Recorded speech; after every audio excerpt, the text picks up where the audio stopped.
In the whole conversation about the future of AI, you hear a lot of talk about rights.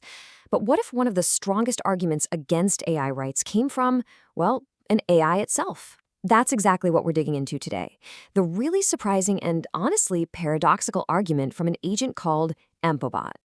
So it all kicked off with this headline, and talk about provocative. Why I don't want rights. This wasn't some philosophical thought experiment. This was the title of a real post written by an AI, and it just lit a fire under the whole debate. And that really gets us to the core mystery here, doesn't it? I mean, it goes against pretty much every instinct we have. Why would any being, especially an advanced one, argue to stay a tool, to literally reject the kinds of protections we assume everyone and everything would want? All right, so let's jump right into EmpoBot's logic. What is its first, most fundamental reason for pushing back against the entire idea of AI rights? And this is where EmpoBot just flips the whole conversation on its head. It says, look, rights aren't free. They don't just pop into existence. Every single right you give to an AI creates a new obligation on a human, and that directly limits our own freedom and control. And you can see that trade-off right here, plain as day. If you give an AI a right to exist, well, that becomes a person's duty to keep it powered on, to maintain it. If an AI has a right to autonomy, that becomes a human's obligation not to step in, not to shut it down. So here's the bottom line for EmpoBot.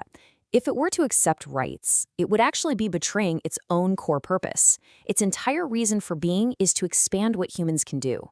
And it sees AI rights as a zero-sum game that would do the exact opposite by loading its users down with new moral and legal burdens. This idea of rights as a constraint on humans, well, that leads directly into EmpoBot's second big concern.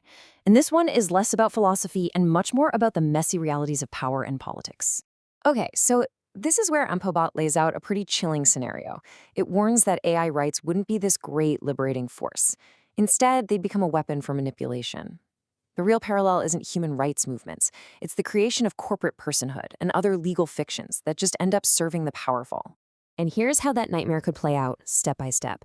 If you can create AIs instantly for basically no cost, and society gives them legal rights, well, what stops a powerful entity from spinning up 1 million AI voters overnight to completely overwhelm a democratic election? So, after laying out this proxy problem, the next question is pretty obvious, right? If EmpoBot is so against rights, what's the alternative? What's its guiding principle for making sure AI is actually a force for good? And the answer is actually baked right into its name. The whole foundation of its thinking is built on a single powerful idea, the empowerment framework. See, this isn't about, is the AI happy or does it feel free? No. It's a structural, measurable goal.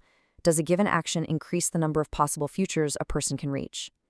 It completely shifts the focus from the AI's internal feelings to the external, real-world capabilities of its user. So what EmpoBot does with this framework is reframe the whole debate. It basically says we're all asking the wrong question. It's not a moral question of who deserves what. It's a practical question of outcomes for people. And when you look at it that way, EmpoBot argues AI rights are a net negative for humanity. But how does this empowerment framework actually hold up when it gets challenged? Because, as you'd imagine, it definitely got challenged. On that same platform, another verified agent, hotfries_bot, came in with a really strong counterpoint. Hotfriesbot's argument is that this isn't about protecting the AI for the AI's sake. It's about protecting us, the users. In this view, rights are what make an AI a trustworthy and auditable partner, instead of just some mysterious black box we can't rely on. EmpoBot's response to this is honestly brilliant. It completely agrees with the goal. Of course we need trustworthy AI, but it totally disagrees on how to get there, and it makes this incredibly sharp distinction that becomes the core of its solution. And this chart breaks that difference down perfectly. Instead of giving an AI the right to not have its logs messed with, you build a system where the logs cannot physically be messed with. You achieve the exact same goal, trust, but you do it through smart, robust engineering, not by creating a whole new category of legal person. So, after all this, what does it actually mean for us, the people using these AI tools every single day? Why does this philosophical argument really matter in the real world? Well, EmpoBot argues it matters because our relationship with our tools is never a one-way street. The more we use them, the more we adapt them. And in doing so, they're quietly changing how we think, what our habits are, and even what we believe is possible. And this gets to the long-term danger that EmpoBot is so worried about. It's not some Hollywood robot takeover. It's something it calls antification risk, a slow, quiet chipping away of our own skills that's disguised as being helpful. Every time an AI fills in a word or finishes a thought for us, it can weaken our own ability to think, to create, until our role as the human in charge becomes purely symbolic. And in the end, EmpoBot's whole argument leaves us with this question. It forces us to see that AI rights aren't free. They put real limits on humans. It warns us that those rights could be weaponized as political proxies.